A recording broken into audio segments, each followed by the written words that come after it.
Now, before I get into the video, I would like to say that this video was recorded before the Frankfurt Liverpool game, so it was made straight after Liverpool had just lost at home to Man United, which I'm still fuming about, by the way. But even though we won 5-1 against Frankfurt, I'm not getting fooled because Frankfurt have been conceding goals left, right and centre this season. I'm happy with the win, of course, but I think the real test will be the Premier League opposition coming up in the next few games, because we all know these teams are going to play the nastiest haram ball low block against us, and we're going to have to unlock it. And I can't lie as well, despite the good setup against Frankfurt, I still think Slot needs to set up better. So yeah, now that that's out the way, let's get into the video. Liverpool are now 4 losses in a row for the season, and let's be real, Slot is looking very clueless right now. He's looking like he has as many tactics as he does hair follicles on his head. He doesn't know his best 11. He clearly has some favoritism towards some players. He's very stubborn. He's not getting the best out of the new signings. It's like he's brought in all these new players and he's changed too much from last season that we now lack the cohesion and control that we had. It's as if he's gone full gung-ho, all-out attack. Are you not entertained? Gladiator football as a way to really stamp his authority, as opposed to merely just altering and tweaking Jurgen Klopp's tactics for a bit more efficiency like he did last season. Because it's not like he doesn't have the players to win the league. We're one of the best teams, if not the best team in the league on paper, especially after spending all that money on all that quality. So as much as the individual players are not performing really well, I think so much of the blame has to go to Arne Slot for not getting a tune out of these really good players. And I'm not Arne Slot out at all, by the way. I think that's ridiculous. The guy won us the league last season, for God's sake, but I just think there are so many things that Arne Slot could be doing better this season. So in this video, I'm just going to identify the main problems that Liverpool have and possibly a solution that Arne Slot could implement in this new season. I know I'm not a tactical genius and I'll never claim to be one. I'm not even comfortable making tactical videos like this, but I just think there are so many problems in Liverpool right now that it's easy even for a fan like me to identify the main ones. So without further ado, let's first get into the problems of Liverpool. I think the most glaring problem that Liverpool have right now is the pressing, which has been a main feature of Liverpool for so long, ever since Jurgen Klopp joined, and was definitely a main feature of our team last season. We were so efficient because of the effectiveness of the press, no matter which attackers we started, whether it was Diaz, Nunez, Gakpo, or of course the late Diogo Jota. All of these players were insane pressers, and it wasn't like all-out brainless pressing as well. It was just very tactical and very calculated pressing from the players who were capable of it. Those guys that I mentioned just now might not be as technically gifted as the attackers we have right now, but my God, were they all relentless in their pressing. The only player that really wasn't pressing at all was Salah, but he could afford to do so because he would have players around him like Gravenberch or most commonly Szoboszlai, who would do all the pressing for him so that he could be the fulcrum to our attack. And obviously pressing isn't just about energy and pace as well, it's about structure, and all these players last season will have been with each other for so long to the point where they will have had so much chemistry and they will have become so used to the tactics, and thus the pressing structure was almost natural to them. They all knew when to press, when not to press, who to press, and it was so effective for our attack. Now take a look at this season and we have a front three of Gakpo, Isak and Salah where all three are not pressing enough. Even Gakpo is doing less pressing right now because Slot wants him to be another attacking outlet for us. The press is not just about individuals running and chasing the ball, it's about tactics, triggers, cohesion, chemistry, structure. It's about the whole team pressing, or at least 9 players since Salah wasn't pressing last season. If the front three aren't pressing enough, then quite frankly, the press falls apart because the press always starts from the front. And if the press from the front is not good, then there's gaps in behind for the other teams to exploit. And because the front three aren't pressing effectively, all the pressing that the midfield and the fullbacks are doing just becomes meaningless work and useless running. They just look like headless chickens in the process. What's the point of Szoboszlai doing all the running if the other team are just going to play through our press with one line splitting pass or one long ball? I'm tired of it, man. But yeah, that's the first problem. Let's move on to our next problem, which is the build-up play. Another thing that we were so good at last season. Guys, is it safe to say that we basically have no build-up play? It looks like other teams have figured us out and we don't know how to cope with it. Along with our press, another main reason why the attack was so effective last season was our build-up. It was this build-up through midfield and the effective pressing. That's how we played and attacked last season. If we weren't pressing to win the ball up high, we would be playing the ball through our midfield using the double pivot of McAllister and Gravenberch, who was so effective because teams hadn't quite figured out how to stop them at that point. And even when they did figure it out, the ball would just go to Trent, and he obviously had the quality in his passing range to literally find anyone from anywhere. And Trent wasn't just helping the build up from the right back position, but he would also drift into midfield at times to do so as well. I mean, look at where he is to start the attack for the first goal versus Man City at Anfield last season, for example. He's basically in the number 6 position at this point. Fast forward to this season and teams have basically figured out that we build through McAllister and Gravenberch as our double pivots, because there's been a lot of tight and close pressing and man marking from opposition teams on both those players this season, and they really struggle to cope with it. Especially McAllister, who's quite frankly frankly just shocking right now. Now, both of these guys are good at receiving the ball and starting play. Gravenberch more so than McAllister just because he's more physical and press resistant. But if you just get tight enough to these two, they might not lose the ball, but they will either be forced to play it back to the centre-backs, or they will be forced to play it to the full-backs out wide who have to be deeper to help progress the ball. And both of these options are not ideal because it either forces us backwards or sideways. And as I said before, when we were forced to play it sideways last season, we just played to Trent, who'd come up with a moment of magic to make something happen. But now we don't have that X factor. We now have Kirkes and Robertson at left back, and then Bradley and Frimpong at right back, and all these options are very susceptible to losing the ball under pressure. They aren't like Trent, who would just lob it to Salah or switch it to Diaz or Gakpo on the left. We don't have that option anymore. So from pressing tight to Gravenberch and McAllister this season, teams have basically stopped all our build-up and are forcing us to go long, which is not ideal as we're not good at winning aerial duels and second balls either. And speaking of which, that's the last problem that I have with the team. The fact that we're not winning enough duels and second balls. I'm not even going to mention the set piece deficiencies that we have because I believe that's a whole nother video in itself. But in open play, we just look so weak and lackluster when it comes to duels and second balls. And part of this is down to the pressing structure, as I've said before, because I think the fact that we aren't pressing well leaves so many gaps for the opposition to exploit, which they do just by simply standing in the vacant spaces that we leave through the press. But I also think that the individuals are much to blame for this because it's almost like we don't want to run. It's almost like we don't want to win duels and second balls. It's almost like we don't even think when we play, like we're just doing everything on autopilot. Some of the players simply don't have the intensity or the bit between their teeth to really defend the way we should be doing. Like McAllister seems like he's lost some energy. Gakpo isn't winning enough headers and he's not pressing enough. Isak isn't winning his duels either. Wirtz looks like he doesn't even have a chance at winning any duel in midfield. None of our players are shin kickers. Like I feel like we're too soft as a team. And I know Arne Slot says that we don't really want to be that type of dirty team, but I feel like every title winning team has a couple players who are willing to do the dirty work. I feel like we need those players sometimes. That's why we had Endo coming on frequently last season. That's why we had Nunez, Diaz, Jota doing all the work. Right now, I don't think we have a single player in the starting 11 that is of that ilk. Not even Szoboszlai or Gravenberch, in my opinion. The only ones that come close to being that type of player are McAllister and Kirkes, but they can't be the only ones in the team to do that. And even then, those two aren't winning any duels or second balls despite being that type of player. Not even big 6'4" Konate is winning his duels right now. When you look at the other teams, Arsenal have so many duel winners like Declan Rice, Timber, Calafiori, Gabriel, Marino every now and then. Chelsea have Caicedo, Reece James, Chalobah, even João Pedro.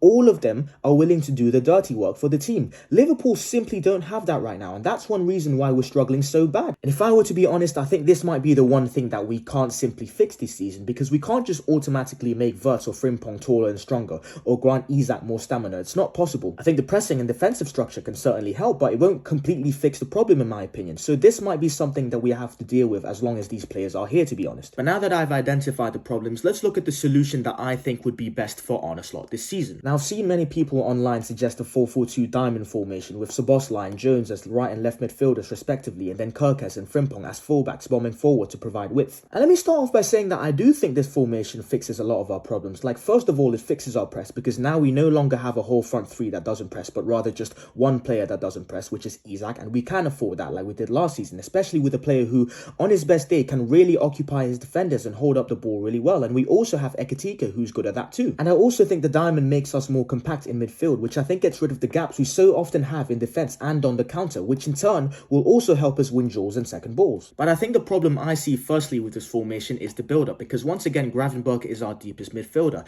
and all teams would really have to do is get really close and tight to him and force him to play the ball back to the centre-backs or to the full-backs out wide in these deeper areas. And these full-backs aren't the best at keeping the ball in these deeper areas either. And plus, if you have the two full-backs higher up where you ideally want them to be, then the only passing options for Gravenberch are the centre-backs, because guys, we can't expect Gravenberch to pull out a magical turn every time he receives the ball to start our attacks, as good as he is. I feel like we have to make it as easy as possible for him to receive the ball and start attacks higher up the pitch. Another problem I see in this formation is Florian Wirtz. Now, say we do figure out a way to build out from the back, maybe, you know, with Jones dropping deeper to receive it and give it to Gravenberch to start an attack.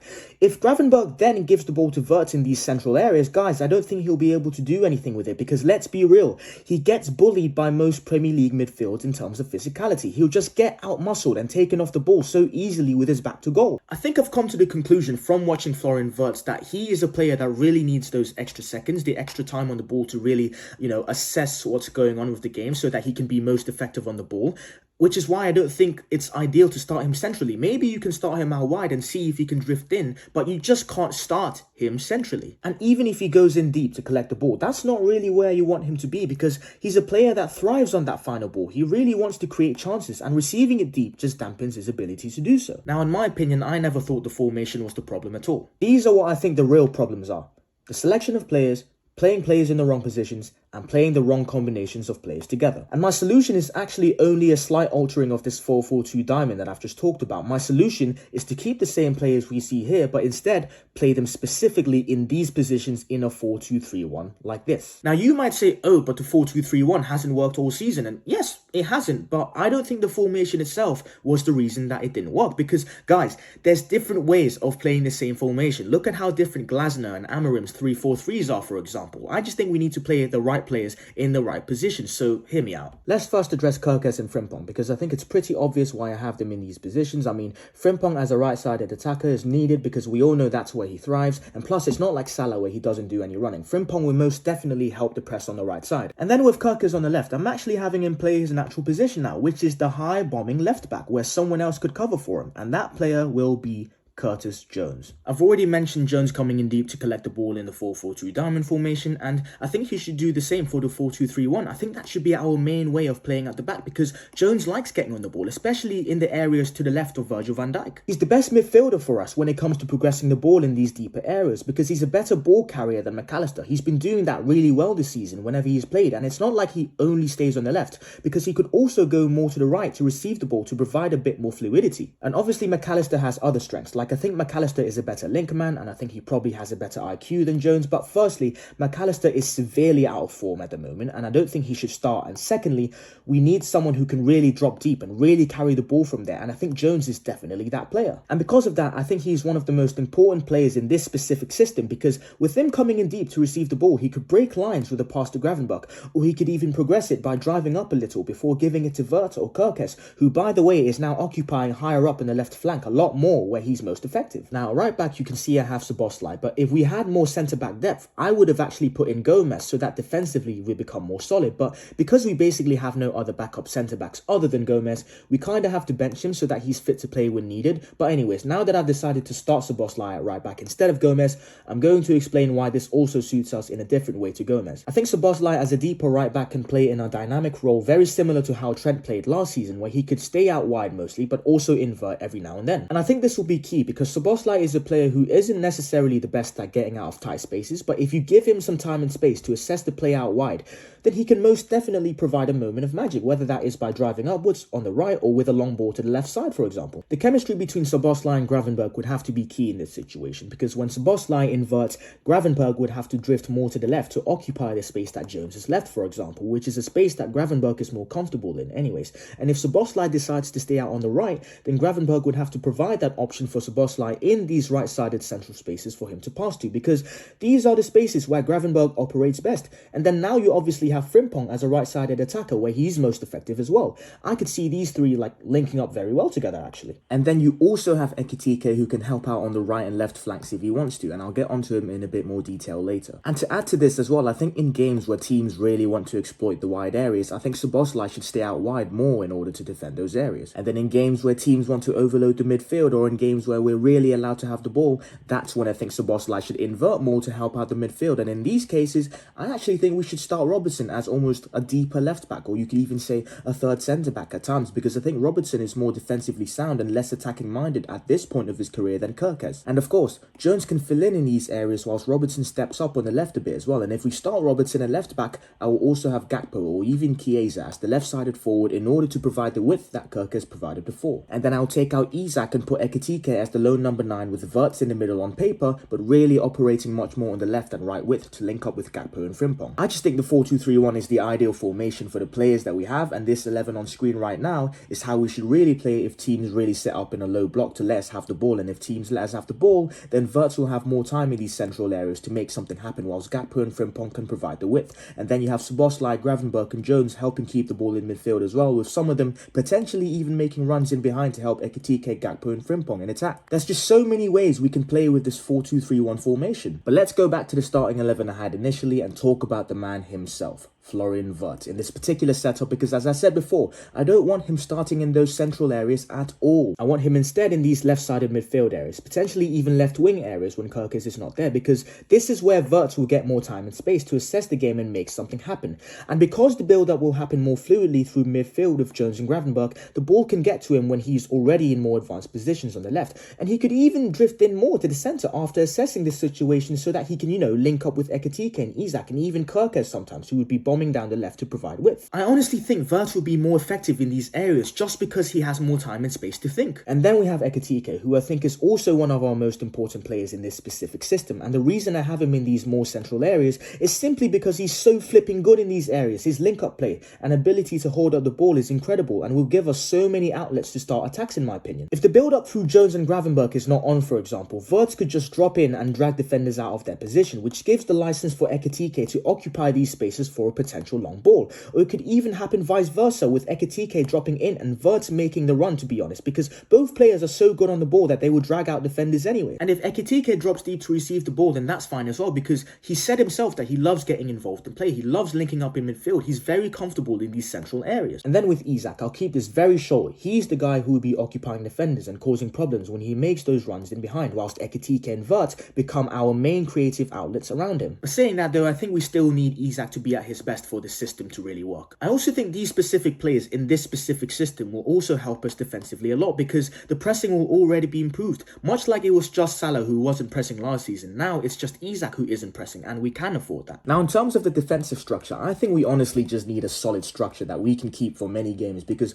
we've been exposed literally in every area of the pitch, whether that is out wide or through the middle. And because of that, I think we should line the defense up in a 5-4-1 like this, because I believe this is the formation that can really help both congest the midfield and stop the passing lanes there, whilst also helping us out wide defensively. And then I would either have Szoboszlai or Gravenberch dropping in as a third centre-back to help out as well, as a way to stop the dangerous runs on the inside channels. I honestly think the defensive structure improves so much by simply adding more players who are willing to work and really drilling the system into these players. And obviously, we're not going to play this defensive structure against every team, but I just think that because we've been exposed so much defensively, we might just need a drilled-in structure that allows us to stop the passing lanes from as many areas of the pitch as possible. And I believe the 5-4-1 is the formation to achieve this. This will also leave either Ekitike or Isak up top so that they can be the Salah figure that starts our counter-attacks as well. But anyways, that's just how I think Liverpool can improve. I know I've made some big calls like dropping Salah and Gakpo and not starting Chiesa, for example, but I genuinely think the formation and the team that I've suggested adds so much more balance to the team. I think we'll be more fluid in build-up, and we'll also have the ability to go direct. And I also think we'll be so much more solid defensively, and our pressing structure will be so much better as well. And obviously we have guys like Salah, Gakpo, Chiesa and McAllister coming off the bench who are bona fide game changers anyways if the formation just isn't going well. But yeah, that's it for the video. Leave a like if you like these tactical breakdown type of videos. Leave a comment about it as well if you want. And yeah, subscribe, turn notifications on, and I'll see you soon.